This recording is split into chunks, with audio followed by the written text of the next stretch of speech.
સુરતમાં કૃત્રિમ પનીરના ઉપયોગ સામે તંત્રની કડક કાર્યવાહી.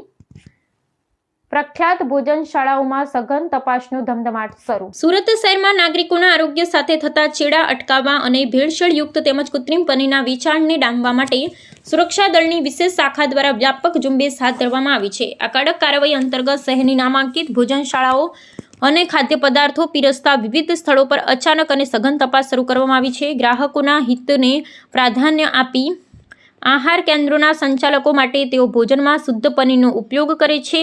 કૃત્રિમ પનીરનો તે અંગેની સ્પષ્ટ માહિતી દર્શાવતું સૂચના ફલક ફરજિયાતપણે મૂકવાનો આદેશ આપવામાં આવ્યો છે.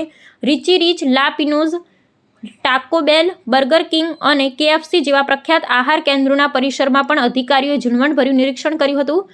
ગ્રાહકોને તેઓ શું આરોગી રહ્યા છે તેની પારદર્શક જાણકારી મળે એ આ તપાસનો મુખ્ય હેતુ છે. આ માર્ગદર્શિકાના ચુસ્ત અમલ માટે તમામ સંચાલકોને 10મી એપ્રિલ સુધીમાં પોતાના વ્યાવસાયિક સ્થળો પર આ સૂચના ફલક અચૂકપણે પ્રદર્શિત કરી દેવાની સખત તાકીદ કરવામાં આવી છે. જો આ નિયમનું પાલન કરવામાં નહીં આવે તો કસૂરવાર એકમો સામે ₹10 લાખ સુધીના આકરા દંડની શિક્ષાત્મક કાર્યવાહી કરવામાં આવશે. વહીવટીતંત્રના આ કડક પગલાંથી નાગરિકોના જન આરોગ્યની રક્ષા થશે અને ભેળસેળ કરનારા તત્વોમાં ભારે ફફડાટ વ્યાપી ગયો છે.